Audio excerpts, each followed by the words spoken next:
Gildan Audio presents an unabridged recording of Falling in Love with America Again by Jim Demint and the Heritage Foundation.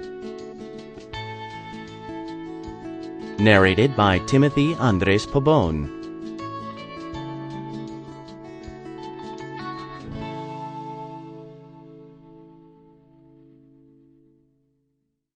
Forward by Dr. Ben Carson.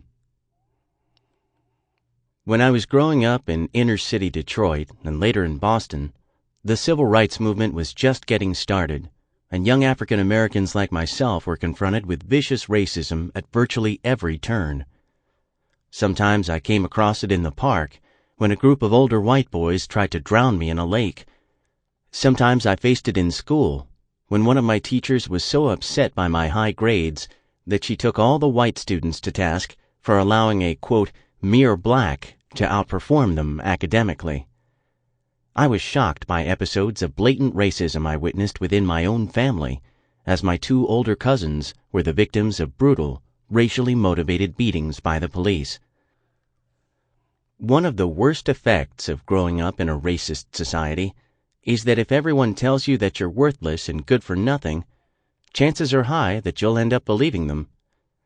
Fortunately, like many young blacks, I was a beneficiary of an extensive network of little platoons that African Americans had established over the years, supportive families, in my case a remarkable single mom, dedicated ministers, and some truly caring neighbors.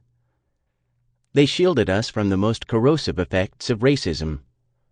Our bodies may have been battered by white bigots, but our souls were unscathed.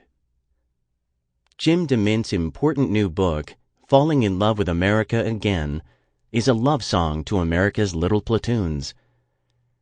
At a time when so many in the media are bent on singing the praises of the high and mighty, Jim reminds us that America's real heroes are not to be found strolling through the corridors of power or ensconced in the mansions of the rich and famous. Rather, they're the modest man or woman who lives next door, who may not have attended an Ivy League university or even graduated from high school, but who takes our Judeo-Christian heritage seriously and strives day in and day out to, quote, do justice, love mercy, and walk humbly with God. Micah 6:8. These are the men and women whom we should honor and strive to emulate, but whom we usually overlook. Instead, too many of us pin our hopes and prayers on. Sample complete. Ready to continue?